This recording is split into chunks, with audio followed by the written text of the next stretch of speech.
Hey guys, how's everybody doing today? Hopefully everybody's doing great. Let's see, today is gonna be a hot day today. But here we go. Today we're gonna talk about manifesting stuff.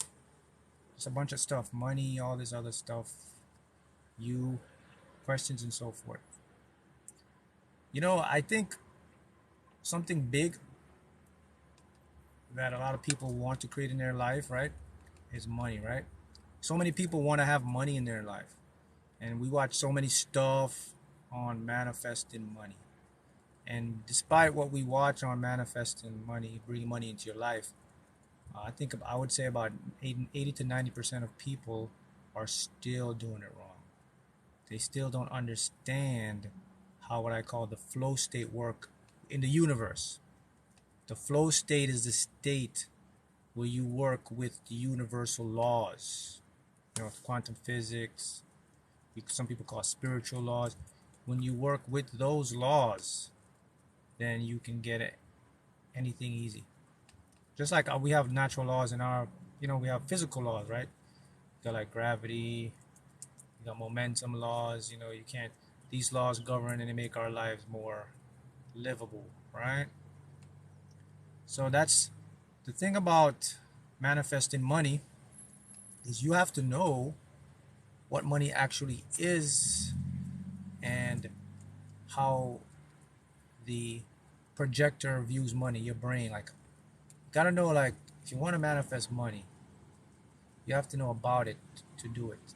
I mean, just like anything else, right? If you're going to manifest anything in your life, things in your life, you want to know kind of how it works a little bit so you can have an understanding so you can implement it, right? It's all about implementing what you learn. So let's do that. Let me show you how you can manifest more money into your life so you can understand how this stuff works. So money from the point, right? So we're conditioned to see money like physical things, right? We see the paper, the money, right? So naturally, when they tell people, hey, you got to manifest money, see the money. So what a lot of people do, they see like money falling down, they see physical dollars or whatever, euros, and then on some, like, on social media, they'll have like the money on the videos going through and all that stuff, right. I mean, although those things kind of help you to build a desire, it kind of just gets you motivated, it doesn't work to manifest it. Okay, so let me show you what I mean by that. Just like with everything, there's universal laws that govern everything. So there's the laws that govern money. And one of the most, I would say, important law is laws of energy and movement. Money itself is an energy. It's just a different form of a vibration or a frequency, but it's an energy. Just like everything else. I'm energy. This bottle of water is energy. The difference between this bottle and me is the vibrational rate. See, this bottle vibrates at a different rate, the speed, which gives it its physical structure and form. I vibrate at a different structure and rate, which gives me my physical form. But if we break everything down, we are the same component. So speaking about water, let me take a drink of my water. Yep. Okay. So you got that, right? So everything has their own signature vibration. Money has its own signature vibration. So this is how you manifest money. Instead of visualizing money, physical money, you have to do something else. You have to get your body to give off an emotion. Emotions are what manifest stuff. So never manifest the physical money. See what your life would be like with the money. For example, what would my life look like with more money? See, the key is not to manifest the money, but manifest what the money will do for you. What does the money? Does the money provide me with freedom? Does the money make me happy? Does the money give me peace of mind? Once you do that, now you're going to create emotions. The emotion is the creative force. See, that's how you manifest money. So stop try to manifest money by visualizing money. Just visualize the life with money. Visualize what your life would kind of look like having money in your life. Like, what would it look like for your bills to be paid? What it would look like for all this stuff, whatever it means to you, because that is going to drive an emotion. That emotion now is going to go out. Something about the universe is very smart. It's not stupid. It knows those feelings of emotions only mean one thing: more abundance, more money. So money will start to come from you from different channels. Do you guys see how that works? Visualization of the life you desire. That's right, my friend. Visualization of the life you desire. Hello from Seychelles. Hello from Australia here. We got Australia. We got everybody all over the world here. So do you see how it works? So let me show you why that's the only way it's going to work, and why it's not going to work if you try to manifest physical dollars or see dollars and all that stuff. One simple point: how your brain functions when it creates. Money was invented by us.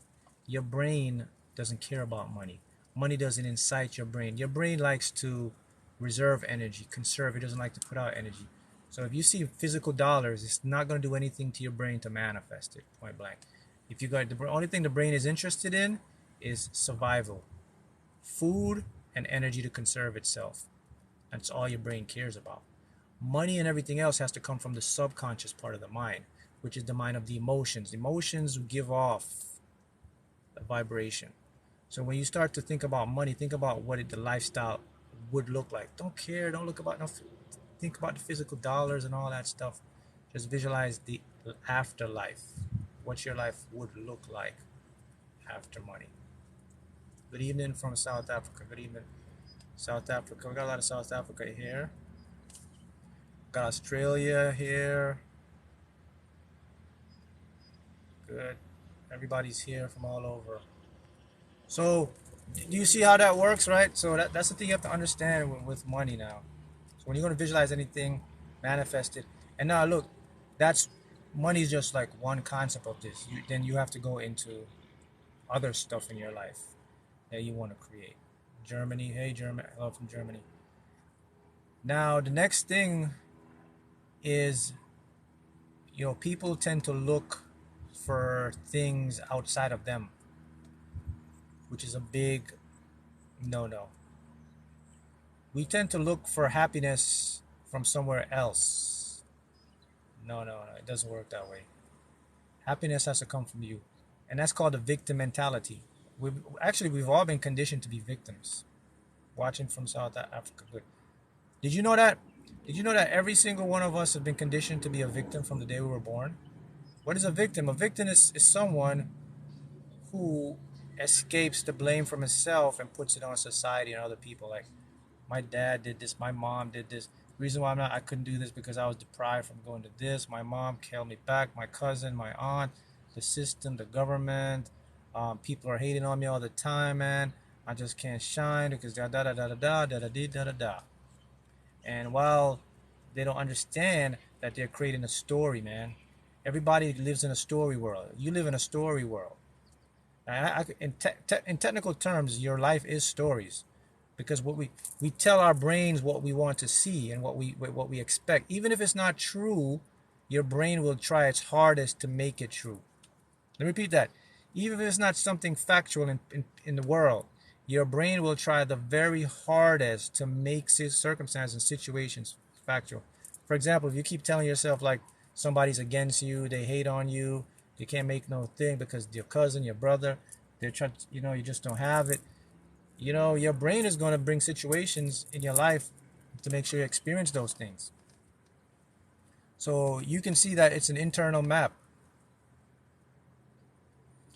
You can see it's an internal map that goes into your consciousness. So you have to stop being like victims.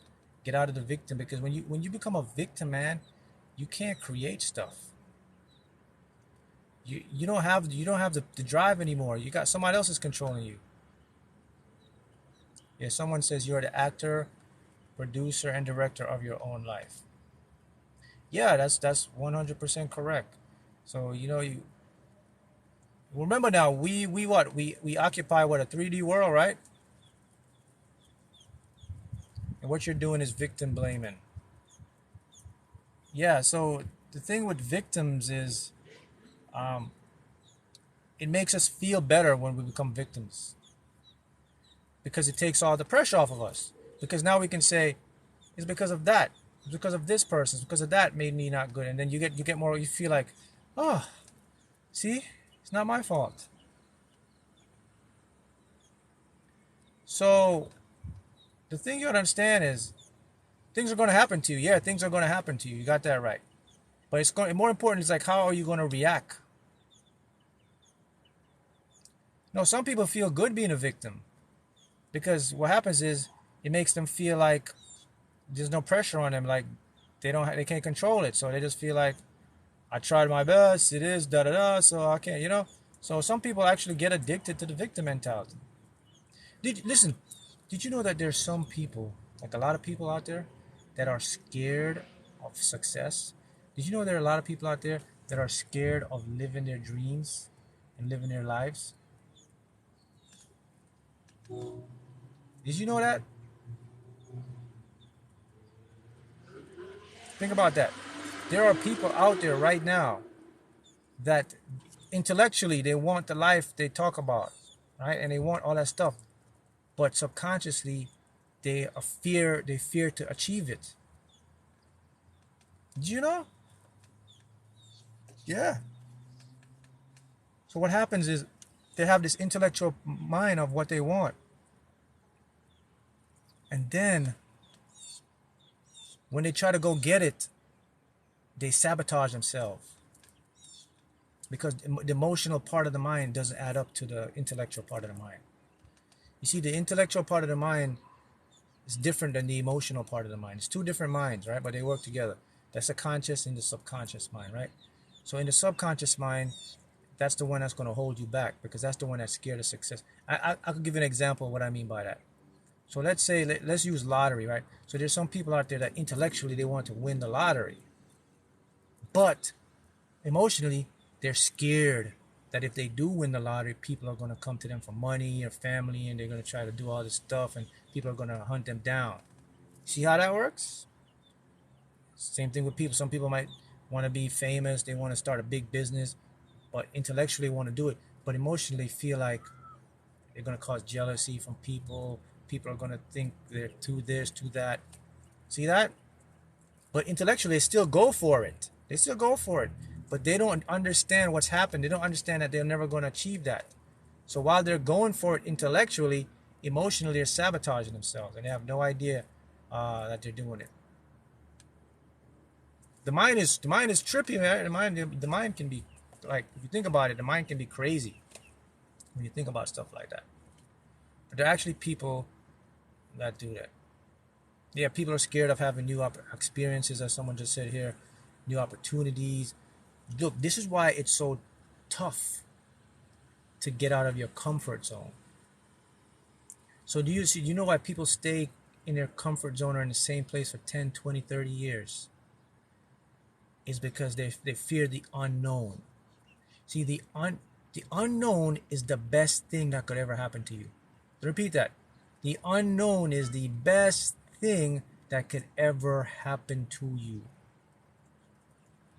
But they teach you the unknown is a bad thing. The unknown is the unknown.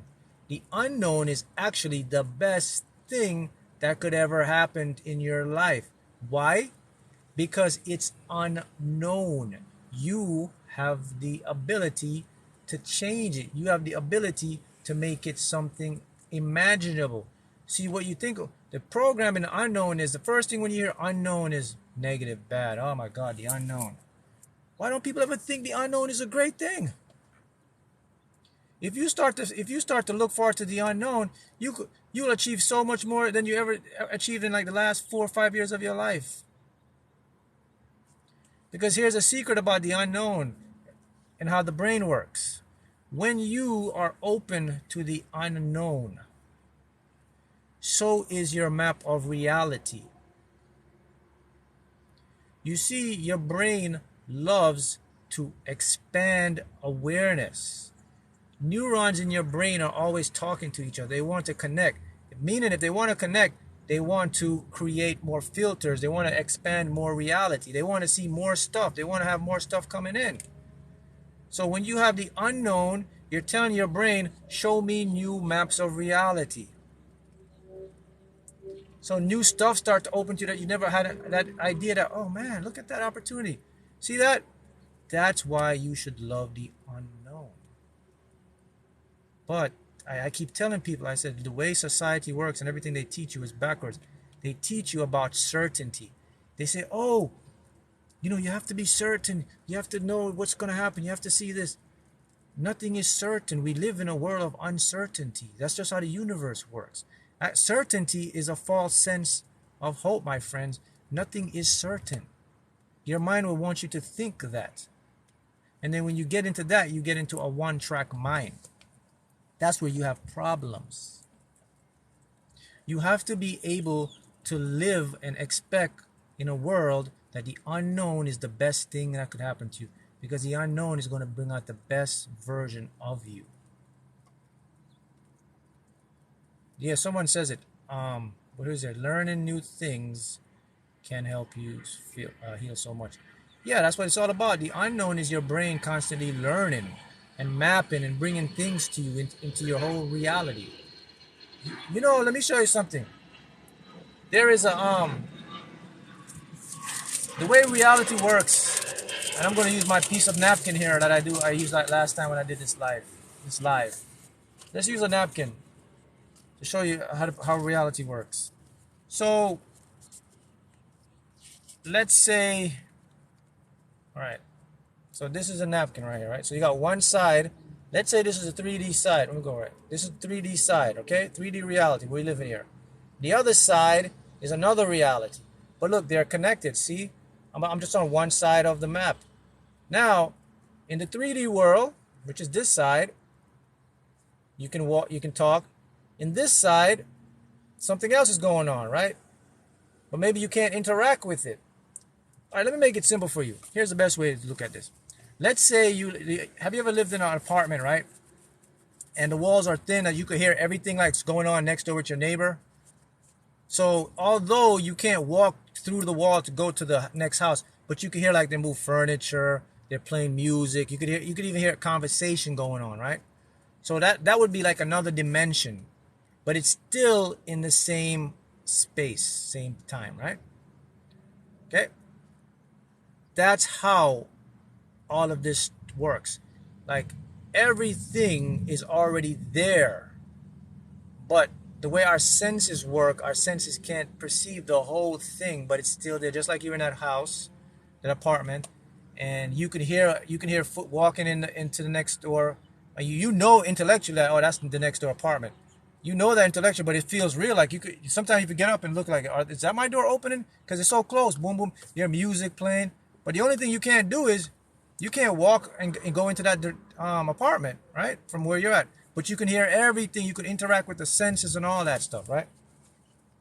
This is what happens when you get into the unknown with your brain. Your brain will actually start to perceive those different realities or dimensions, meaning that it'll start to give you opportunities that was there or were there all along, but you didn't conceptualize it. You didn't have the ability to decode it. See how that works? So that's right. What's the best can happen? So you have to be able to see that, like there's a world within a world. We live in multiple worlds at the same time. There's the physical world that you and I experience, but at the same time there's another world going on right along with us, and it's the spiritual world. And in the spiritual world is where you have all the stuff that comes into the physical world, because from that spiritual world means non-physical world creates our physical world. And I say this a lot to let people understand, like to expand their mind, right? Someone ask, how can you clear your brain and stay positive? Okay, to clear your brain now, it's all about what you're focusing on. So start to examine your life. Okay, what am I focusing on a lot? What am I watching? What's my social media content? What am I putting my mind on? What is my self-talk about? You know, things like that. Then you're gonna get a record of it. Okay, damn, I'm kind of like negative here. My mind talks a lot about stuff that I don't really didn't notice. So once you catch that, then you have to start to change that by speaking positive, watching positive stuff. Because the brain is a learning mechanism. The brain just wants to learn and map. That's all your brain want to do. Your brain want to record, store data, implement data. Record, store, implement. That's all your brain want to do. Your brain don't care about what's right or wrong. Your brain don't care about rich or poor. Your brain don't care about success or failure. That's on you. Your brain just says, show me the money and I'm going to put you where you want to be. That's all your brain cares. Your brain says, all right, here's the game. Whatever you watch the most, whatever you think the most, whatever you talk about the most, outside and inside your head, that's what I'm going to show you as your world. That's how the brain works. So if you want to fix your brain or clear your brain, you have to rewire it. How about starting a new job? That thought is always scary. Yeah, because that's the fear thing in there. So subconscious fear, it's like, oh man, if I start this job, what if they don't like me? What if I don't do good? What if they da da da? You see, that's the fear of the unknown, right? But you're making the unknown known. You're making something negative out of the unknown. See, that's what I'm showing people. You have to start to look at the unknown as the best possible thing that can happen in your life. Like I always say, we have the imaginable, but what about the unimaginable? Imagine how powerful that is. Imagine the stuff you can imagine now. There is even more wonderful and profound stuff out there that you can't even begin to imagine yet. It hasn't even come into your reality, but it's out there. That's just what the unknown is about. Certainty. People like to be certain. Don't live your life with certainty, guys. It's just going to set you up for what you call failure. That doesn't even exist either. Just understand that everything just is. And things will happen. Some things you cannot control when it happens, but you can control how you react. But the majority of it, you'll have a say in it because it's your perception. So someone says earlier that you're the star producer, director of the movie. That's actually true, guys. This is your world. I said before, every single person inhabits their own mini world or universe. And you're starting to see that every day, because how can someone one day, and I'm sure many of you experienced this, how can someone one day they're very negative, toxic, and all of a sudden they discover that, wait a minute, there's something going on with my mind, and so my mind can change. And they start changing their life, they start becoming more positive, they may start meditating more, they may just start. And their whole life is like a 360-degree turn, like whew, everything just flipped over. See that?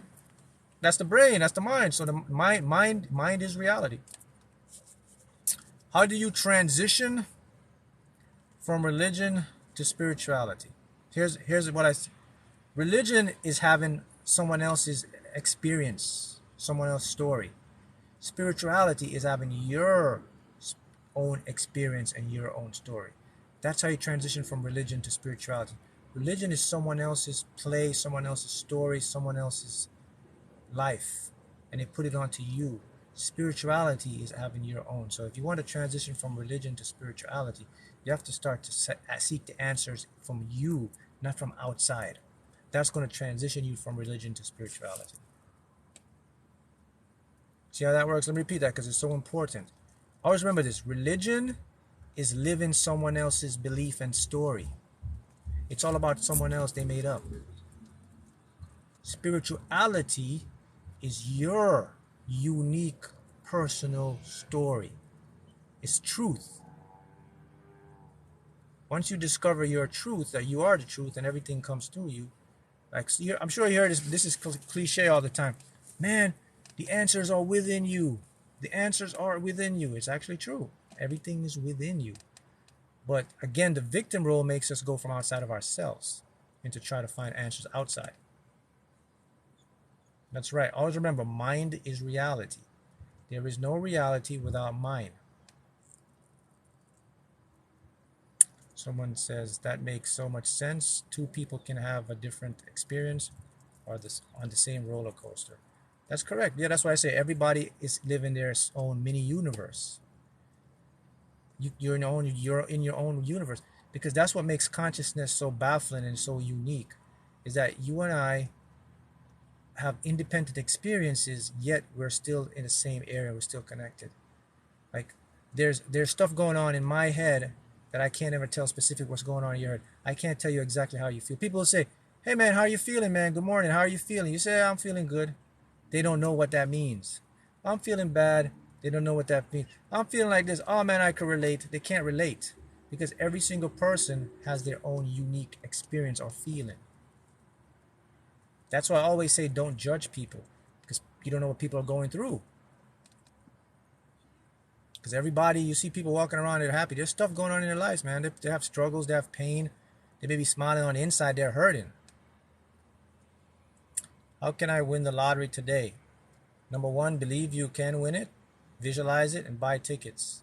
And don't get desperate or needy. How can you maintain focus? How can you maintain a focus on objectives? So, okay, we have to know what focus is when I talk about focus. A lot of people think focus is like all day, all night, visualizing, watching, and that's going to lead to what you call attachment. That's not what focus is. Here's what focus. Focus is just a mind state of mind or mindset to know that what you want is on the way to you right now. That's what focus is. Focus means I am aware of what I want. I know it's on the way to me, so I'll surround myself with things that remind me of what's coming. That's, for example, I want to have a better life. You start focusing, visualizing a home, car, whatever it is. See, that's called focus. That's true focus. That's not attachment. So if you're going to focus on something, it means that you innately know that what you want is on the way to you, and then you're just using you're watching and programming your mind with things that resonate with that to keep your vibration up. That's how you focus. Then when you do that, then stuff will start coming to your life, because your mind is the reality. Your mind experience stuff. And I said this in the last live, that the mind that comes into your brain, right? Scientists, physicists, government, CIA, all this stuff, declassified, you could go look it up. They're now saying that the your consciousness, or things that interact with your brain, it's not in this dimension. It's somewhere else. You are somewhere else experiencing this weird world. Who you are is not here, it's somewhere else. Your mind exists in some sort of dimension, not here in the 3D world, but it's somewhere, and it's like a radio. Your mind is like, okay, this is how it works. There's like you have a broadcast station, right? Where someone broadcasts the music. Your mind would be like a receiver on a substation that's getting on. But there's a headquarters. There have to be a headquarters where everything is coming from. So that's what they're saying. They're saying the brain exists like there's a headquarter where everything comes in, and you're like a substation. I want to manifest my SP. What should I be focusing on? What is SP? Is that like I think special person? So if I want to manifest my special person, what should I be focusing on? Well, okay, if you want to manifest people or like love and all that stuff, you have to focus on yourself. Because remember, stuff come through you.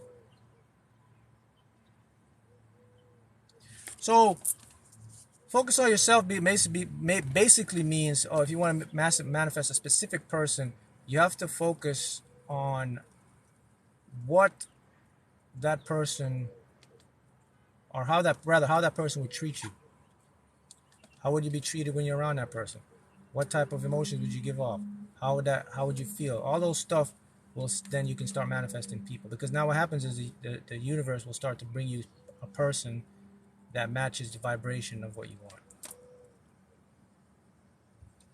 Someone here comment, I work for Amazon but want to make more money. What should I focus on, please? Don't focus on making more money. Focus on what the life would look like with more money. There's a difference. People focus on, I talked about money earlier. What would your life look like making more money? That's the only thing you should focus on. Focus on the after effect, the end of thinking. Okay, what my life look like making more money? Look at this. I have more time. I could go on vacation.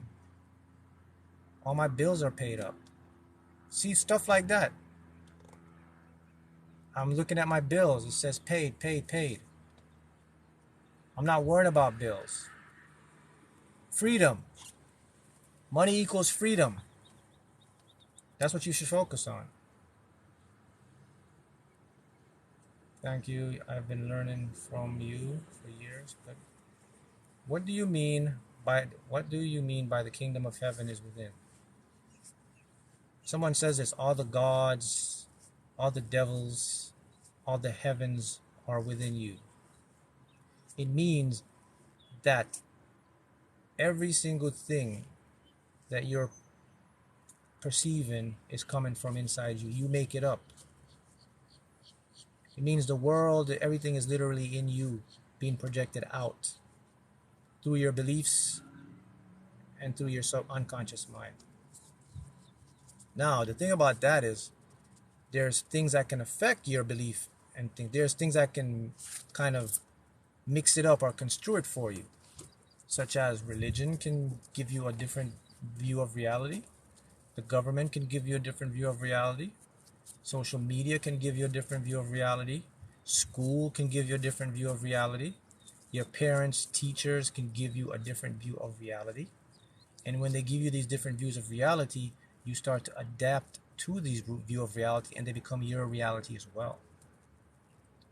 So you see, everything is in you. You can give yourself your own definition of reality. You can tell your own story. You can actually say to yourself, you know what? Today, starting today, it's going to be the best days of my life. I'm going to make more money. I'm going to have better relationships. I'm going to do this. I'm going to do that. It's going to start to happen for me. And if you enforce that every day through like a mental gymnastic, like mentally saying it, believing it, programming it, seeing it in your mind, writing it down, actually, your physical world will start to change. You'll start to actually live that stuff. Affirmations, yeah. Or, listen, one of the most powerful tools that you can use right now. Everybody watching this live, you can use it right now. It will profoundly change your life. It's called auto-hypnosis. You don't have to go to a hypnotherapy or hypnosis. You can do auto-hypnosis. Very easy, very powerful. You know what auto-hypnosis is?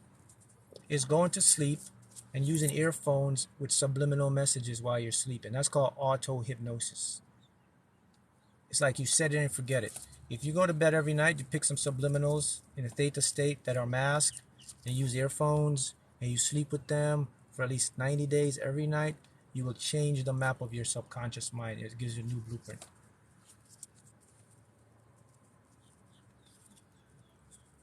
How can you reprogram? Someone says, how can you reprogram your subconscious mind if you have PTSD? Auto hypnosis fixes all that. Anxiety, PT. You gotta remember all mental illness we have, guys. Mental sufferings like, PTSD, anxiety, depression, whatever, fear, phobias. All of those attribute to the subconscious mind. They're emotional stuff. They're emotional maps. And the cure to emotional maps is fixing the subconscious. The subconscious is in charge of all of that. So anybody, right? You can do that right now. You can go anywhere and say, man, you know what? I'm going to buy my headphones. Let me get some sublims. Let me create a playlist. And let me do them for 90 days. Whoop, remap your whole mind. Your whole life changes. The things you couldn't do before, you do them easily. You can make more money. You can have better relationships, love life, success, be happy, more confident. All of that can be done through auto-hypnosis, through subliminals. You're living in the best era of your life, technology. You came here at the right time because there's so much stuff available that previously wasn't, that you can literally change your life. A stranger told me a few days ago, I hope you become a millionaire. I was shocked. I was shocked because I felt like a millionaire. That's not uncommon. What happens is when we protrude a confidence or we believe something, people also pick it up from us. Because I remember I said before, I said we're all connected, right? There's nothing is separate, everything is entangled. So if you can get the auto hypnosis, then you can fix all your problems. Hypnosis as well, if you wanted hypnosis, any of those. But I'm just showing you something that everyday people can do. People who don't have money for like to get a hypnosis session or stuff. It's free. You can go buy a headphone. You can listen to you. There's so much of these stuff on YouTube. How can I stabilize my mind that I am now my desire when my current reality is still like the past? Okay, so that's a big one people suffer with. What people do, they're looking at their current reality for what it is and not what they want it to become. So what you have to understand is everything has to take momentum to shift. So you have to become at peace with your current reality. You have to understand it as a stepping stone, and then so you can forget about the past and then focus your desires. The more you focus your desires, the more you're going to change the current reality. But you cannot be in your current reality and say, oh, my current reality sucks, this sucks, and then visualize in a perfect reality. It's not going to work. You have to become at peace. You got to understand, okay, my current reality may not be good, but you know what, I'm going to make peace with it because I know it's a stepping stone. And you do that, and you keep thinking the positive new reality, that will start to filter in. The current reality will become the reality out in your head. Could you please answer? You have to repeat your question again. I didn't see it. The comments moving so fast. All right. Okay. Yep. I heard the same thing. Sounds famous. Where do we find a right one? What subliminals mean is pretty simple, guys. There's so much platforms you can get them from. I mean, if you're gonna go to maybe say like something like YouTube, you just like read the comments, see how many people are achieving what they want. Look at the description. The description should have what's the affirmations that are going in. That's the easiest way. Look at the frequency. When people comment, you will know, okay, this is good or bad.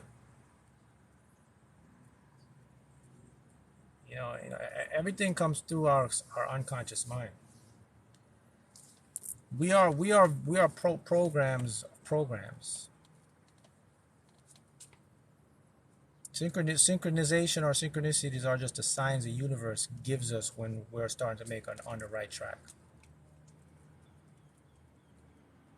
All right.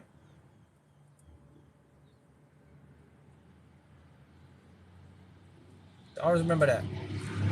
So once you start to get into this new world of like manifesting your desires, that's when you're gonna start to see signs. Signs start to follow you in the flow state. The universe, I mean, life is pretty simple, guys. Life can be very easy and effortless. Life can be a struggle.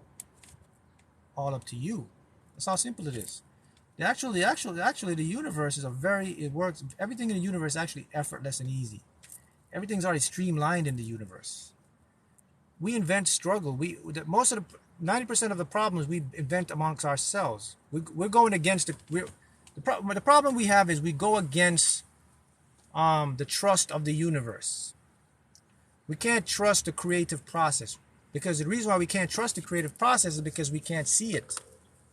Your brain is very funny, man. If it can't see something, it starts to paranoid. It starts to say, well, I can't see it, so it's not there. So we stop trusting how the quantum world works, how the spiritual world works, because we can't see any evidence. But remember, not seeing any evidence doesn't mean that there's not evidence there. It's just that you can't see the evidence, because I just showed you how things exist in different dimensions. Universe or God, whatever you want to call it. You see, you can't trust that because you can't see it, man. And your conscious mind is very intelligent. You can't blame it because it's used to seeing stuff every day. So it says, well, I see that. That's true. So if you're bringing something new to it, it's going to challenge it. It's going to trip out. It's going to say, man, I can't accept that because I can't see it. But here's something you have to know, though. That's why your conscious mind is so limited. 90% of the creative process has already been completed before you see any physical evidence.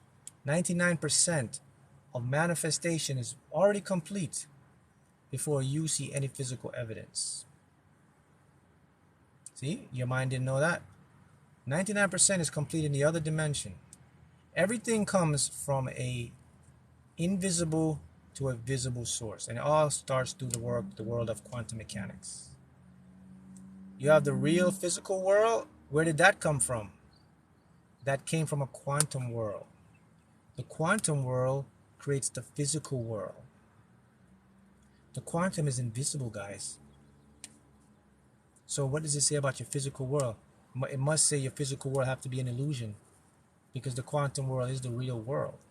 I mean, you're made up of stuff right now that you can't even see. You have to go on a microscope to see it.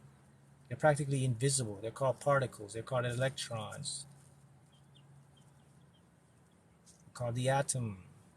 You're all comprised of billions of these particles, and you can't see them, but yet here you are. Without these particles, you can't exist. So everything must come from the non-physical to the physical. So that means you have to start to trust that this is how the universe works, and that there is a part that you can't comprehend right now, and it's okay. You got to understand, it's okay if I can't see everything, but let me start trusting the process. So what does it look like to trust the process? Trust the process just basically means to have faith, to believe, to expect it, and to just know that something good will happen and it's going to happen for you. That's all trusting the process is. What is the universe? The universe goes by many names. Some people call it God, call it source energy, consciousness. But if I had to answer what the universe is, the universe is your awareness and experience of conscious awareness. That's the universe. What you think, what you feel, what you talk, you become. All that's the universe. Your feelings, your emotions, your thoughts, you create. So that's the universe, and you are the universe. You say you are the universe from a different point. Like you're the universe experiencing yourself as a human. You're the universe experiencing yourself as the star, the planet, the water, everything. It's a different fractal of everything. Should I just focus on the inner job by means of trusting the process in the physical world? That's right. That's exactly how it works. There can't be a physical world without an internal world. The internal world creates the physical world. Okay, the world you're experiencing right now, that was created many years ago. You're experiencing after effect. What the life you're living right now, you created that through your mental thoughts, your focus from many years ago, and now it's just showing up.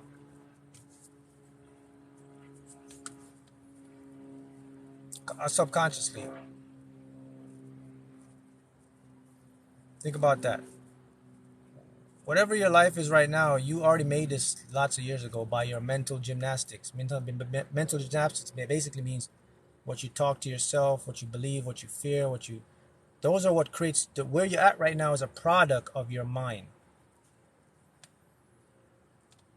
Where you're at right now is a product of what you've been thinking, saying for the past whatever years. That's your physical world. That's an example of how your mind creates your world. Mind creates reality. So, if you're in a world right now where you don't like, then you got to start going and taking inventory and start backtracking. Okay, man, what have I been thinking in my mind? What have I been saying? Because most people don't do that. Many people don't take inventory, or they don't take track of their thoughts or what their mind is saying to them. They just accept and go. I don't think no one ever actually like listens to the voice in their head. Like, is this voice necessary? Like, why is this voice demeaning me?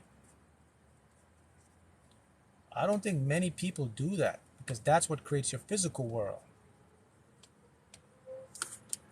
See, do you have any tips to what recall dreams? Yeah, if you want to recall your dreams, you have to sleep with a notepad or something to suggest to the subconscious mind that you want to write something down. And the subconscious mind knows it. It dreams, so it reminds you and you remember your dream. Someone says, because my life now seems as my thoughts years ago that come through. Yeah, that's what happens. Like the work you do today will determine what you call your future in mental work, right? That's why I say anybody can change right now. You can literally change today. You can go into your head and you can start new maps of reality. You can start seeing good stuff. And down the line, it will start to come into your world. I want to change it, can I? Yeah, I just said it. You can change it right now. Everybody can instantly turn the switch on right now. What to avoid when doing affirmations? You got to avoid overdoing them with too much. Like when your mind or body says it's too much, or you feel like it's a chore, that's what you got to chill out. And when you're doing affirmations, you have to do affirmations with feelings attached to them. Don't just be a robot to repeat affirmations. Do them with some time. Let the affirmations elicit some type of feeling. That's when you do affirmations. So avoid doing affirmations as a robot, like you know. So the Bible was right when it mentions the unseen becomes seen. Yeah, everything, the unseen creates the seen. There is, okay, let me put it to you this way. The seen world is a tiny fraction of the real world. The real world is actually more unseen than seen. Our eyes can only see about a fraction of the real reality. 98% of the real world is hidden from our senses and our sights because we haven't developed the cognitive ability to decode those realities yet. We haven't evolved to get to that point where we can see the whole picture. We're still in the evolutionary stage. So everything is practically hidden to you. Yep. Yeah, everything is hidden from you. Well, your brain doesn't care about that stuff. Your brain just wants to survive, so it developed for survival, and it didn't develop to decode hidden worlds. That wasn't part of its agenda.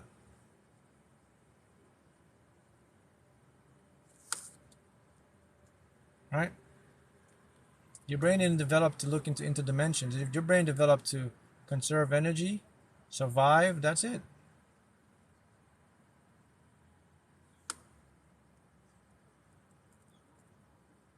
See how it works?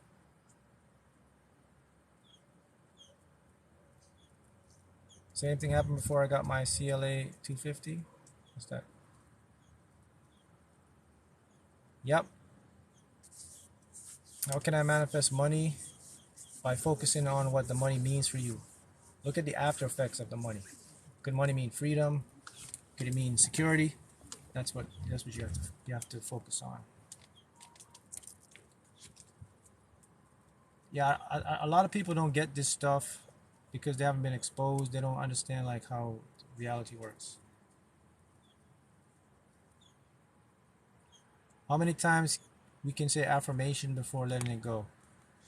To be honest with you, you can say affirmation one time and let it go. There's not a specific amount of time.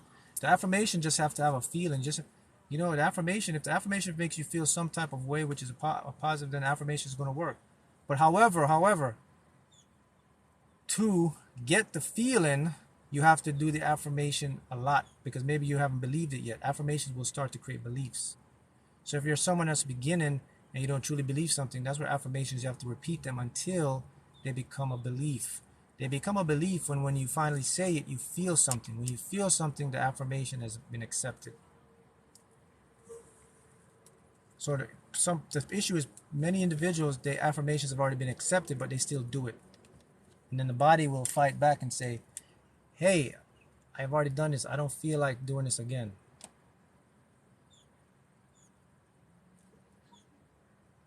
Does that make sense? You see how it works? That's the mind. You gotta always remember that there's two systems working at the same time, guys. You have the conscious, but you also have the unconscious, the hidden part of the mind. It's like the hidden world, right?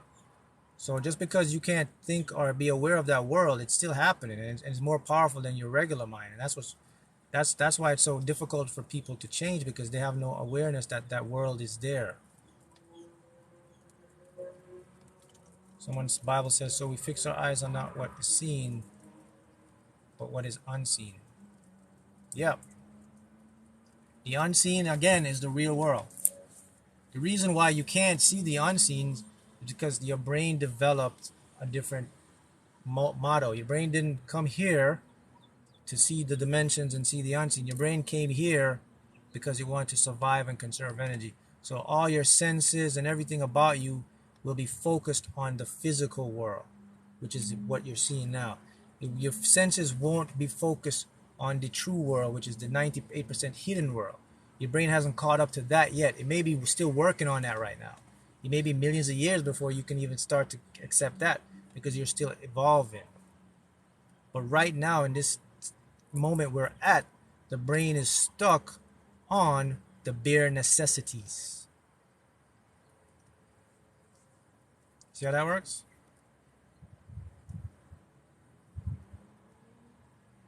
That's just how the brain works. This is why, look, this is why humans, we have this, our brain, and guess what? There's some animals that their brain evolved to see more of reality than you and I. The mantis shrimp.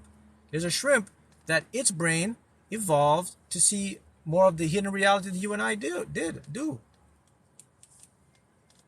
See that? There's a shrimp that can see more worlds than you and I can see. They can see more of the electromagnetic spectrum of colors. They can see infrared. They can see night vision. You can't see that. So you see how the evolution stuff works? Some species or some animals or beings, they evolve for what they need. Humans, we just evolve because we wanted to survive and conserve energy. That's how we evolve. So that means the brain is going to use all of its sources to fix on the physical senses that you can just see in this physical world. It says, I'm not ready to get to that world yet. But there is a hidden compartment that can get to that world. It's in the unconscious mind. So you can get to the unseen world through the unconscious, and that's through like meditation. That's through using your imagination. That's through visualizing. That's what people script down and stuff like that. That's how you can tap into that unseen world to bring it into this world. But if you're just trying to solely use your brain and think and intellect, you will never tap into that world because it can't go there. If you're just trying to use your senses, your eyes, what you can see, or your smell, just what you can smell, you will never tap into that world because it's not. You can only go through the unconscious through meditation. Then once you start to become good at meditation, then you open up another part, which is the ability now to astral travel, to astral project, to start to get downloads. See, now you open this filter that it's not using what's called the full part of the brain. It's using another part of the mind. Now that goes into your third eye, the pineal gland now starts to open up. So now you have an extra eye or sensory perception to pull into that. So it's there, but your brain's primary function is it doesn't want to use those things because it says, I don't need that. I just want to focus on saving much energy and surviving, keeping my body fed, energy, so I can continue to just live. That's what the brain wants. The brain's natural state is to be unmotivated. You have to motivate your brain. Your brain is just fine chilling, sitting back, and just surviving. Your brain don't care about thriving or success. It's just fine with it. You have to initiate your brain for success.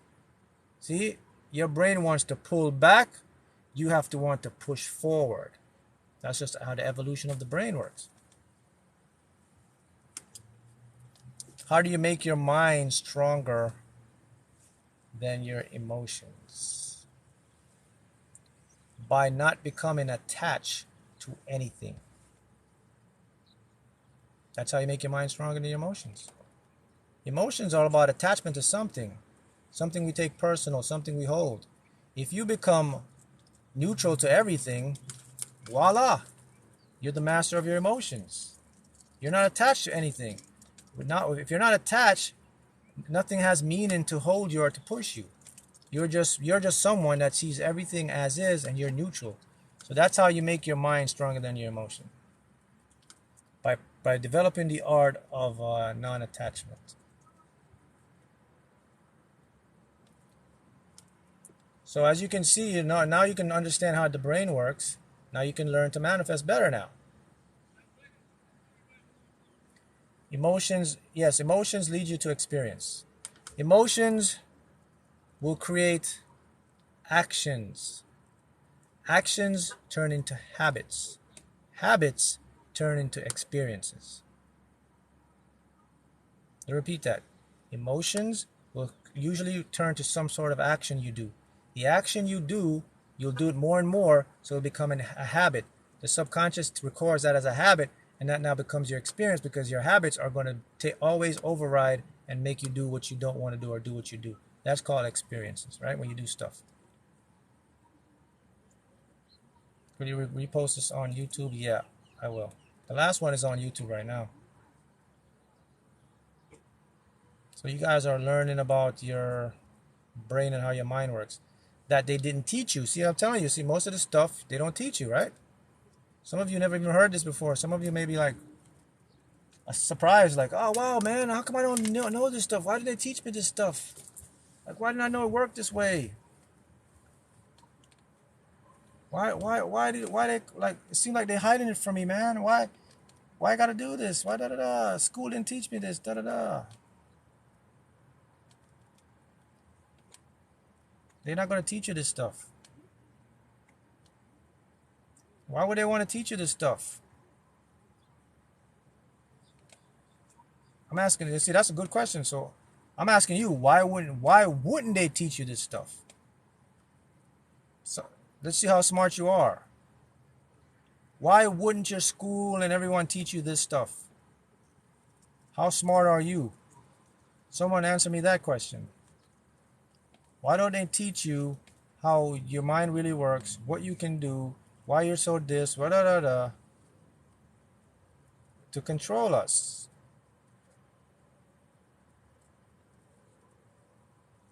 Yeah, that's exactly, it's a control thing.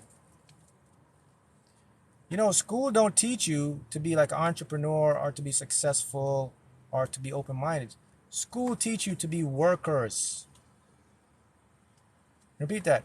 School does not teach you to be an entrepreneur, to be a free thinker, to start your own business, to find your own way, to find spiritual awakening, to know who you are. School don't teach you any of that, my friend. School teach you to be a worker, a specific type of worker. You're going to be a technician, you're going to be a doctor, you're going to be a lawyer, you're going to be a chef, you're going to be this or that. That's all they train you for.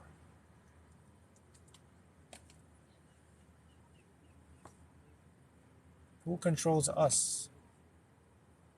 Well, no one, technically no one controls you. Your own thoughts and mind control you. But it's a paradox. Just because your mind can easily be influenced. So who controls you? The mainstream media. There's three things that control you: media, religion, and education. The education system. Those are three things that control you. Is religion a means of keeping people from looking within? Some religions are. I think religion is a means to control people and have them. Remember, okay, I'll say this about religion. I'll say this again. Religion is someone else's story, guys.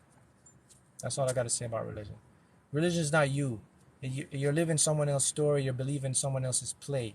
Like, it's like you have your own story you can write, but you got out of your own story. You're writing your own story. You got out of your own story, and you're watching someone else's story. And then you take that person's story to try to make it your story. And guess what? You're finding out that it doesn't work. It's incompatible. That's why people like have struggled. People have midlife crisis here. People have midlife crisis. They go through midlife crisis and all this stuff. They get depressed. They get anxiety because what they're doing is they're always taking someone else's story. They're taking the media story of what reality is. They're taking social media story of what you should look like, what you should dress. They're taking religion's story of what God is and who God is and da da da. So they're taking all these different stories and they're trying to write their own story at the same time. So imagine taking all that stuff and put it together. You're going to have chaos, man. You're going to have like mental illness. That's why people are so messed up. A lot of people are messed up.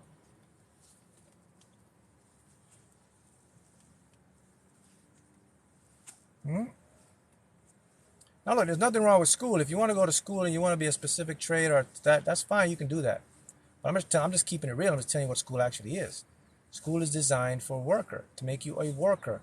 School isn't designed to give you what you're learning like now, like free thinking, open-mindedness, how the mind works, all that stuff. It's not designed for that. If you want to get technical, school was actually created in the Industrial Revolution by Andrew Carnegie, the steel industry. And everything, the whole school system was mapped on making you a steel worker, going to the factories. And you know something funny? They haven't redesigned that system in like 70, 80 years, man. It's the same process, man. Is the earth flat or a globe? It's both. So for the flat earthers, it's right. And for the globe, it's right as well. Because, I mean, technically it's globe, but if you want to get quantum, reality is actually on a two-dimensional surface being portrayed as 3D. So you could say the flat earthers are right in some way. But a lot of stuff is all about distracting you. Everything is distraction, guys. That's why there's so much stuff to like. Everyone is buying for your attention. Your attention is like money or gold. Your attention is worth more than money. Because if they can get your attention, more likely they're going to get your focus. They get your focus, they're going to change your beliefs. They're going to change your beliefs. They're going to change your perception of reality. See that? So that's why you have so much stuff like on you, because they're fighting for your attention. They want your attention. They want you to see stuff a certain way, and it's all about money. It's all about getting like making money. I can get you to think this way. That means you're gonna buy more of my stuff. You're gonna be more of my thing. I can see you this way. That means I get to control more of my stuff. So that's unfortunately that's the world we live in. It's comprised of those things. And few people know the secret to get out, and you're learning the secret to get out of that world is master your mind, and then you can get out of that world. That world won't affect you because it's very simple. As I said, life is pretty simple. You can either plug in or plug out. You're in the matrix, you plug in. That means you surround yourself with like a lot of negative stuff on social media. You watch like all the stuff they put out. You're plugging in. If you want to plug out, then you have to get away from that stuff and then surround yourself with stuff that's going to make your life better. Like what am I doing right now that will take me to my goals? What am I watching? What am I surrounding myself right now that will take me to my goals? That's plugging out of the matrix because you're not playing their game. See how it works?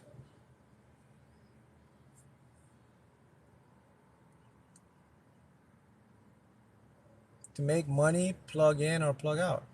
Yeah, if you plug out, you can make money. Anything, because you're not like falling for their story. You're not into their story.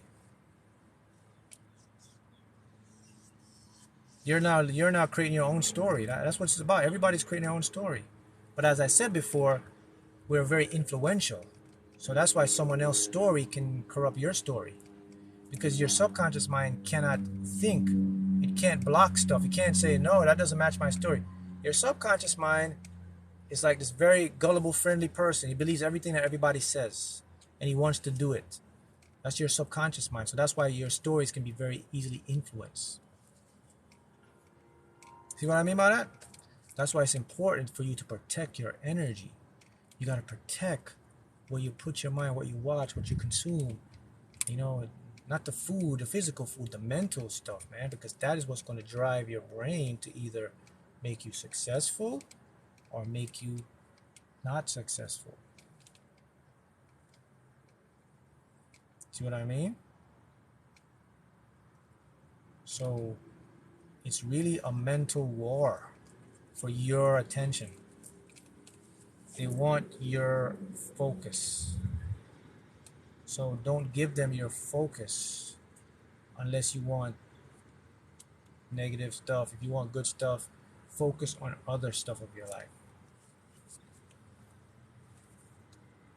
Does that make sense? You see how that works? How do you get unstuck? Well, the thing is, you're never stuck. You're always moving. You think you're stuck, but I get what your question is. Basically, you want to know, how can I change this? Well, it always starts with what you're focusing on. You have to, the first thing you can do is change what you focus on, and then change what your thoughts are. That's how you're going to start to become what you call unstuck. You have to start to say, all right, what do I think about a lot? How do I view my world? Then you have to question and challenge your beliefs you have. Like, does this belief I have about me, or is that going to help me to get where I want to go, or is that making me more like nervous or scared? Those type of questions and those type of like what you call soul searching or honesty with yourself is going to make you unstuck. You pride. You can't have pride. Pride. If you have pride, is going to destroy you, man. Pride is your enemy. You got to throw pride away, because pride will keep you away from your goals and dreams. Pride will keep you stuck.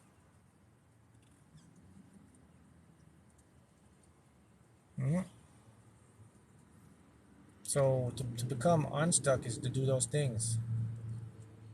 Take an inventory of like, what do I believe about myself, man? What do I believe about what I can do?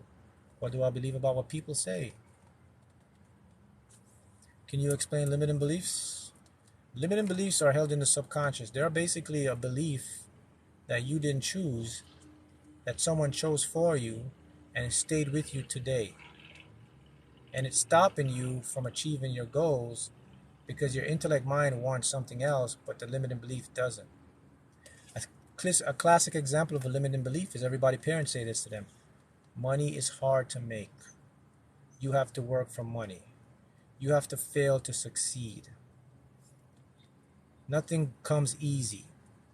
Those are all limiting beliefs that we all have. So when you grow up, you have that in your head.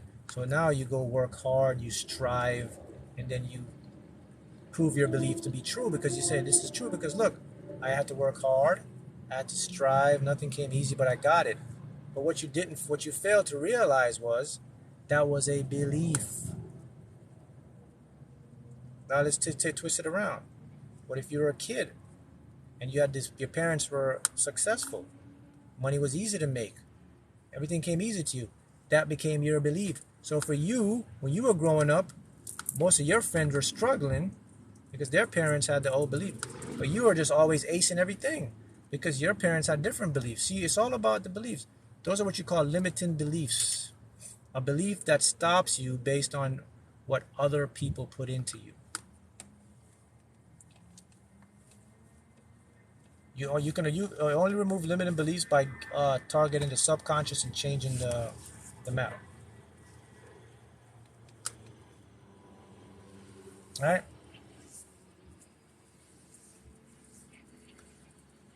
Everybody has been programmed with limiting beliefs. There's some belief, and the thing about limiting beliefs too, they can mask as other stuff as you get older. They can mask as overeating, anxiousness, depression, anxiety, PTSD, and you don't know that you have a trauma of a limiting belief. They can hide like that. So you may think it's something else going on, but it's that thing from when you were a kid that's masking as a habit or a condition. OCDs, insomnia, all those could be traumas that are masking as a subconscious level.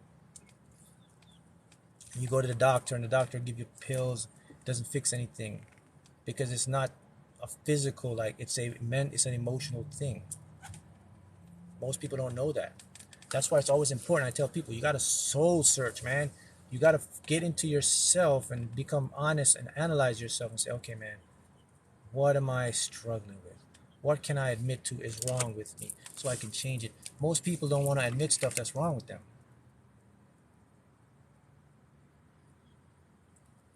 Most people have too much pride, man. They think it's weakness. It's not weakness. That's success. Most people don't want to take an inventory and be honest and open with themselves. Again, who painted that picture for them? The Matrix painted that picture for them. Matrix say, you gotta be tough. You gotta do this. You can't, man. You can't be weak, man. You can't be emotional. You can't cry. You can't do it. You're not a man if you do that. Da da da da da. Women, you gotta be strong. You gotta da da da da. All that stuff, and then people develop this pride thing about like being honest with themselves, and then what they do, they become victims. They put it on someone else.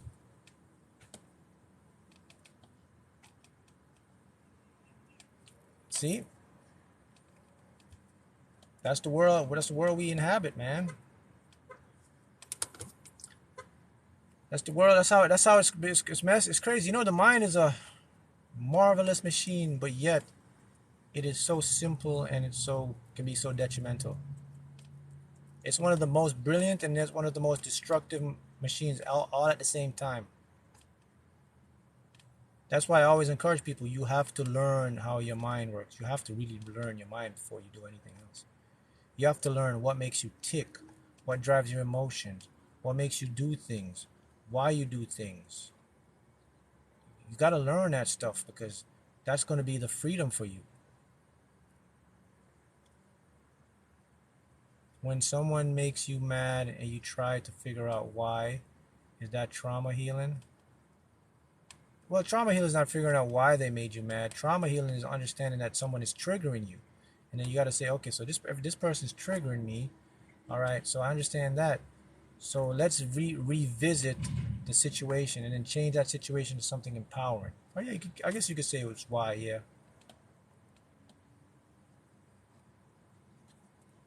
Someone said that's coping, yeah. A trauma is something that's really hidden, and it usually traumas are always something about your self-worth.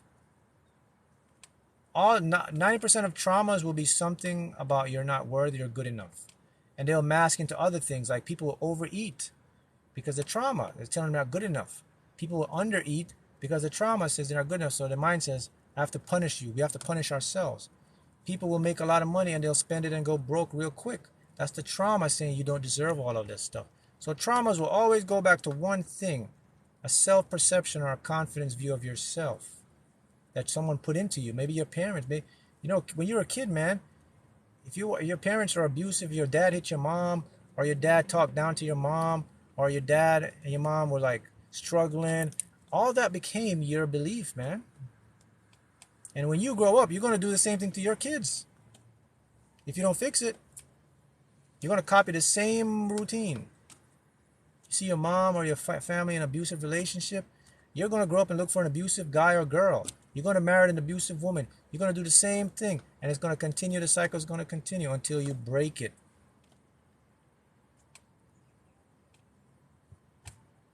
Love people. Hurt people. That's how they show their emotions. Narcissists, same thing. All individuals like that are narcissism from deep trauma. They learned and they grew up. Well, actually, narcissism is actually a person who's a narcissist. They're actually kind of born that way. The reason why, because a narcissist, they're missing a component in the brain that has empathy. They don't have the correct amount of chemicals or neurochemicals to create empathy. So if you could put a narcissist brain under a microscope, you could see the brain lights up differently. So majority of narcissists are born with a defect. That's why they're so calculated. And you have to know to avoid them. Narcissists, you gotta be very perceptive because they can charm you in and you'll never know, man. The majority of narcissists, they all have something missing.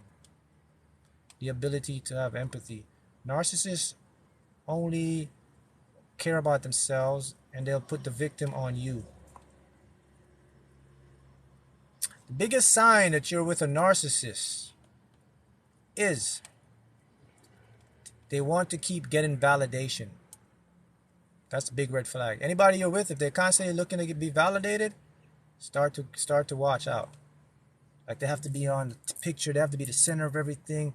Like what you say to them, you have to do something. It's all about them. It's like, what can you do for me? You know, and then when you're telling them what's happening in your life, they flip it back to, well, this is happening in my life. They'll take your story and then belittle it and then make theirs. So that's those are beginning signs if you're with a narcissist, guys. Also, because narcissists are very intelligent, they know how to get their prey, or so to speak. So what they'll do is, narcissists will shower you with a lot of compliments, will make you feel good, will get you to depend on them emotionally, and that's when they have you. So you have to be careful to watch all these signs. That's why I tell you guys, learn your mind. When you learn your mind, you can see all this pitfalls before they happen. You won't get into like an abusive or narcissist relationship. They won't affect you because you see them coming before they come. You're like, that's a sign. See that? Before they trap you up, man.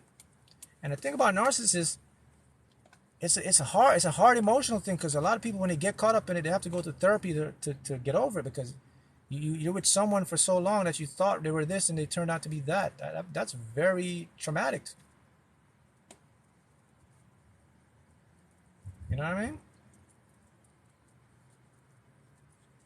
Narcissists will prey on people, like someone says self-worth, will prey on people who have low self-worth. They know people who have low self-worth. They can pick you up.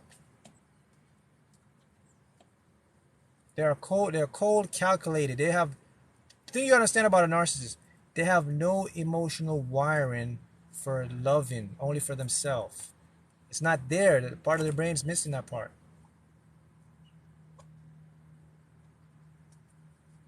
Mark, when you dream of finding tons of coins, what does it mean? It means abundance is on your way. It means the universe you're accepting abundance. The universe is showing you these different opportunities available, the possibilities of what can go. See how it works? People are your biggest manifesting blockers. People you surround yourself with. Those are your biggest obstacle. Isn't primarily yourself. Yourself, you got to learn that. But after yourself, the people are your biggest obstacles. Because we're all sociable people, and we interact, and we have, people we listen to. That's why you have to be careful and learn how the mind works in our people. Like an example I told you about narcissists. People don't even know that. Maybe you're with a narcissist right now, you don't even know it. Maybe some of these signs I'm giving you, you're starting to see for yourself. You're like, man, this guy just told me something I didn't even know about my person. That's good. Now it's going to make you start to think. It's going to make you start to observe. All right? But the bottom line is, it's all about the self. So, you know what? Can't wait to reward on. Thank you. Can't wait to reward you on YouTube. Thanks. Mark, when you dream of... All right, look. The thing is, like, when you were born, right? You were already wired for, like, abundance. All type of things. That was already wired in you when you were born. You already had, like, the perfect self-love, self-worth. All that was in you already. But the problem is, man, it wasn't in your parents, man. It's not in the world. It's not in society. So when you came up, you were already, like, set up to fail. The minute you exit the womb, man, you're like, your program messed up already. Your program was already messed up from the day you were born. So what we do, we spend time going back to fix our program. Generational trauma is a thing. Yep, that's generational trauma. That's correct. You get it from your parents, passed down. And actually, epidemiologists discovered that our trauma and our limiting beliefs, they can be held in our family's DNA. They can travel. So if your family had a mentality of being poor or not good, chances are it can travel to you. But the good news is you can still fix it though. But you gotta know about it though. If you know, someone always says, the way to keep a person in prison is to let them know that they're not in prison, right? So if you to keep a person from escaping prison is to let them know that they're not in prison. So you have to know you're in like prison. Then you want to escape. But if you don't know that you're being like that's not healthy, you're not gonna want to change, man. How can I shift the feeling of reality of lack into abundance? Very easy to fix. You have to start to become aware. If you want to, the first step to become abundant is to look at nature. Look at the leaves on the tree. Look how much they are. Look at the grass on the ground. Look how much they are. Look at the oxygen you're breathing. Look how much they are. Look at the water in the ocean. Look how much they are. That's the beginning of an abundance mindset. To notice the amount of grass. Wow. Look at all the leaves. Wow. We live in an abundant universe. Do you ever see a tree with one leaf? Does the grass have one blade? Is the dirt has one grain? When it rains, does it rain one drop? When you breathe, you gotta or you gotta stop and then, or you just, look, that's abundance. So if you want to get more money, that's the first mindset you got to develop. That's an abundance mindset. When you look around and see abundance in everything, like, wow, everything is abundant, man. That's how you move from a state of lack to a state of abundance. That's why I told you, everything is simple. We make it very, very hard. Abundance, the universe is infinitely abundant. Then go outside of the earth. Look at the universe. Look at the stars. Look at the galaxies. Look how infinite they are. Look how much stuff out there. That's an abundance mindset. That will start to get your mind into a state of abundance. Then what follows that, you're going to get more money now. Because now your mind is abundance, money will start to come to you because you have an abundance mindset.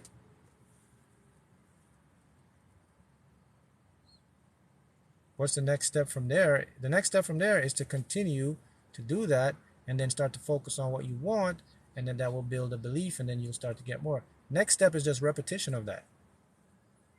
To always see everything as optimist. Never see the glass half empty. You always have to see the glass half full. That's an abundance mindset. That's the easiest way. When you look at a glass, you put a glass on a table, you have 10 people. I guarantee you at least 5 out of the 10 people will see the glass half full. Maybe 6 of them will see it half full. I mean half empty. They'll see it half empty. You have to see the glass half full. Everything is a perception. Your perception determines whatever experience you're going to have in your life, abundance or lack.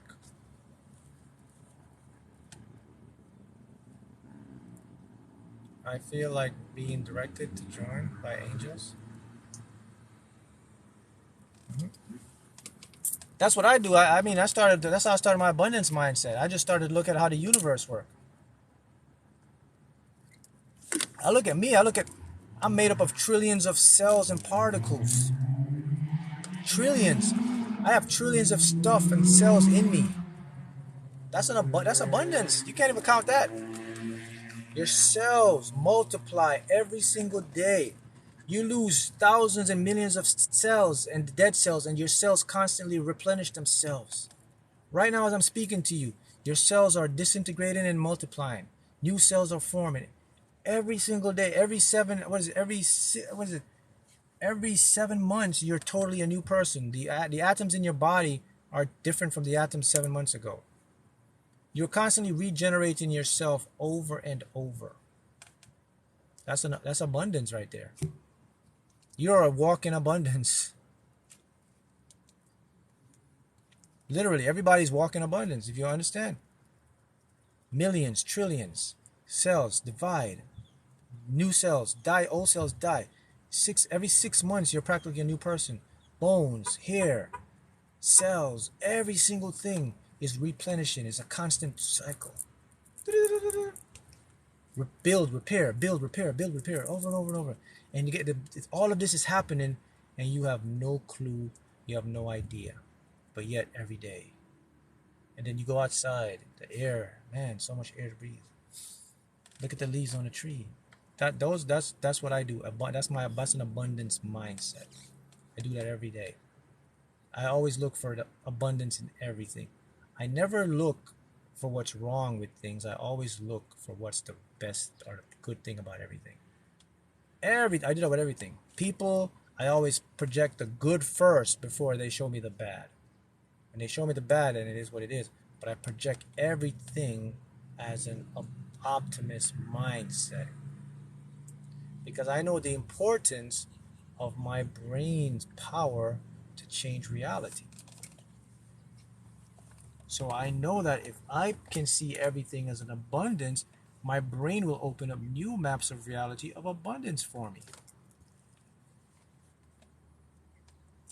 So I know that secret. So I said, all right, so because what led me to know that secret? Because I know the mind is reality. I know everything is my brain's perception. So I innately know that my physical world isn't physical. I know that it's just a projection. And I know that my physical world can change like this based on my perception I program in my brain.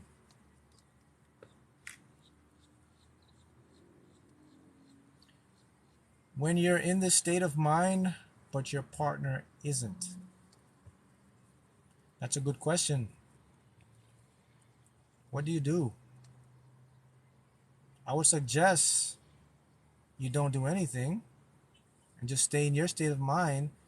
I mean, because if you try to force things on your partner, they might reject it, and you're gonna have problems in your relationship. So I'd say the best thing to do is to focus on you and learn to cope with blocking out any negative from your partner. And hopefully your partner will see your action and they'll change. But I gotta be honest with you, man. In the long run, it's really not gonna work out. You can't. I mean, you can't. You. If you can make it work, fine. But in the long run, you can't. You can't. Can't be with someone if at least you don't have some type of goals or something in common. You know, like an optimist and a pessimist. Um, well, it can work. It can work only if one of those persons are very receptive. For example, like you may be like you are the one that sees life half always happy, and your partner may see life half bad. But then you talk to your partner, and then she or he may say, "Okay, you're right. It could work that way." But it's not going to work if you're always seeing the positive and they're seeing the negative, and then you're clashing all the time. Then it's not going to work. Someone say they can be them and you can be you. Exactly. Just make it work. If you can block it out, if you can understand that that's who they are, that's who I am, and you keep that distinction, then you can make it work.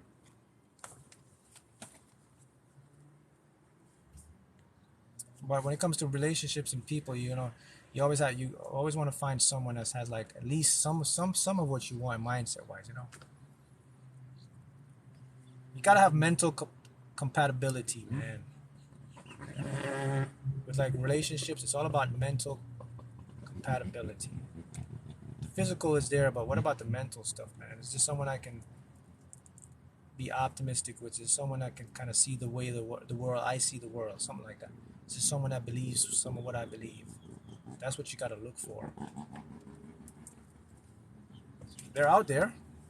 I mean, you can find that there are plenty of people out there. The universe will bring you your tribe by your vibration. So that's why it's always good to just kind of focus on yourself and what you want, and then the universe will bring you someone that matches that, if that's what you want. Everything is out there for everyone. There's someone for everyone.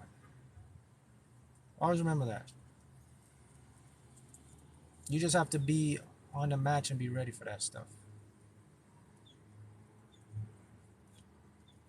Everything you want is already there for you. It exists right here, right now. It's not over there. It's not far. It's not like I can't get it. It's right here, right now. The only problem is you can't see it with our physical senses because they aren't tuned to that frequency. But it's still there.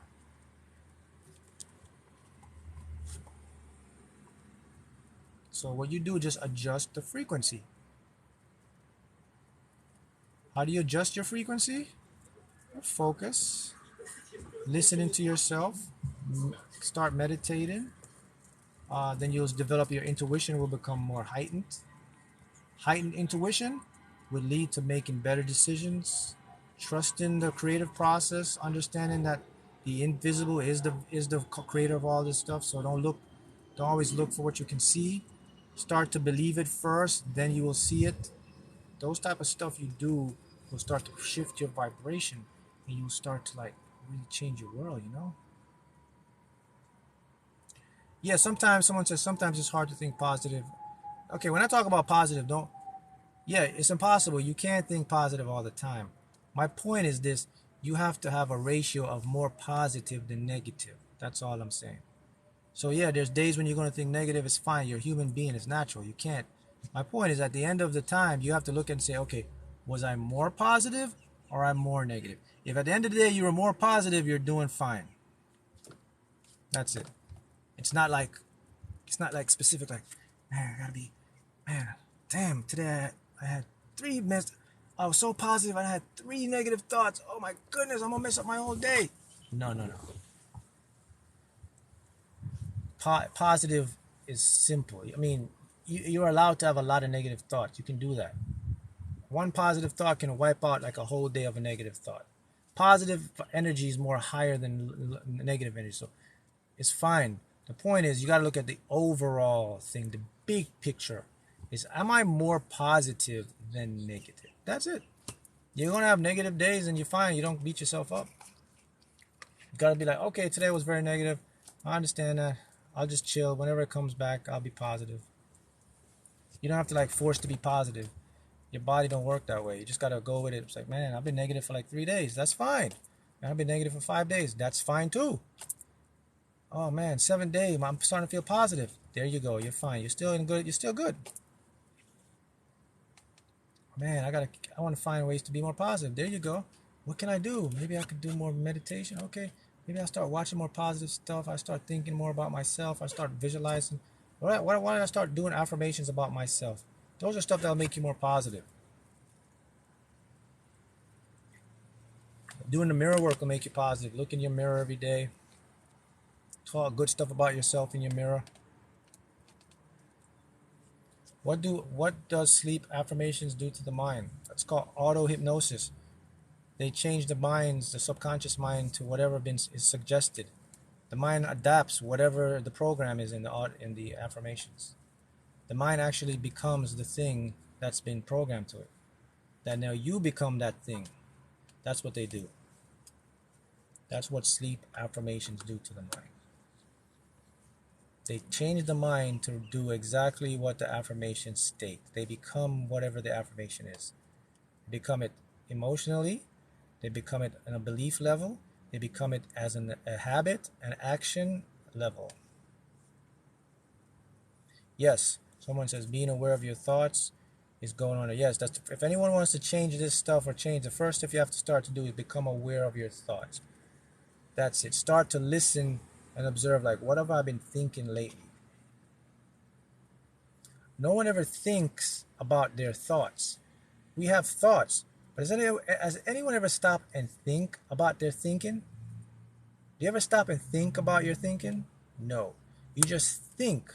Well, now you have to start to think about your thinking. When you think about your thinking, that's when you start to change, because then you're going to catch your thinking and you're going to say, damn, I was thinking that and I didn't realize it. Man, I was, and many would be surprised. You're like, man, I had so much toxic thinking. My goodness. That's when you start to save now. That's like, man, okay, now I'm going to change my life. Because then you're going to be like, all right, I don't like that. I'm going to take that one out. That was pretty bad, man. How could I be doing that? See? Then you start to your brain now starts to like reorganize. Now what's going to happen inside the brain now? The brain is starting to fuse. You're starting to what you call synaptically prune that stuff. It's like, okay, you do that repeatedly. Then eventually that's going to start to affect your subconscious, because your subconscious will notice the brain, because the brain talks to the subconscious, right? Those neurons now in the subconscious will say, what's going on out there? Oh, we're redecorating up there. We got some new information coming in. Let me see how serious you are. Oh, you're doing this every day? All right, you're ready then. That's how your subconscious works. See, your subconscious works by watching you. Your subconscious will sit back like this and say, all right, you talk a lot of talk. Let me see how serious you are. You're like, man, I'm serious. Subconscious watches you. You do like 3-4 days of affirmations. Ah, you stop. Then you go back, pick up back next week again. You do 4 days. Your subconscious says, sorry, you ain't convinced me. Next. But the person that's like, all right, I'm gonna make this change. Subconscious says, all right, I'm gonna watch you. You do 3-4 days. Then you still do 3-4 days. Subconscious says, wait a minute. This guy's been doing this 2 weeks. All right, I'm interested now. 1 month, I'm on board. That's how the subconscious works, guys. It goes how much you go. If you go 50%, your subconscious is going to 50%. You go 90%, it's going to ride with you 90%. That's how it's going to take you serious. It has to see that. It has to say, show me you want to change. Okay, you're doing repetition? I'm on board. Oh, you're that guy that do it 2 days and then go back next week? Sorry, I can't help you. Come back to me when you're consistent. Then we can talk. That's how you're going to change the map of the subconscious. By being consistent. By beating it in repeatedly for a period of time, then the subconscious will accept it, and that becomes your new program. Most people are inconsistent. They'll do it a week, and they're looking for results. They ain't gonna get no results in a week, man. So what they do? They give up. And yo, it makes no sense, right? It literally makes no sense. Let me show you how stupid that is. When someone goes to the gym and they start to work out, the first day they work out, they already know that I'm not going to see no results the first day. I'm not going to have a six-pack the first day. I'm not going to have the biceps the first day. They know that. They know that, okay, I have to go to the gym for like a couple of months before I start to see results. So people know that. But the thing is, why don't they know that's the same thing with their mind? That you're not going to see results in a week or 2 days, but yet that's what they're looking for. They're like, well, shit, this ain't working. Let me stop. You see what I'm showing you? That's what you got to understand, man. You know it for your body, but you don't know it for your mind. The mind is the same way. The mind is, you have to build it in like a muscle to repeat it. And this takes at least 90 days of consistent work. 90 days of subliminal autohypnosis. 90 days of being aware of your thoughts. 90 days of thinking positive. 90 days of using the affirmation. In as little as 90 days, you can change the last 10, 20 years of your life in 90 days, in 3 months. That people don't, that's it. Think about that. You can take 3 months of your life to work on yourself and then have the rest of your life to enjoy the fruits of your labor.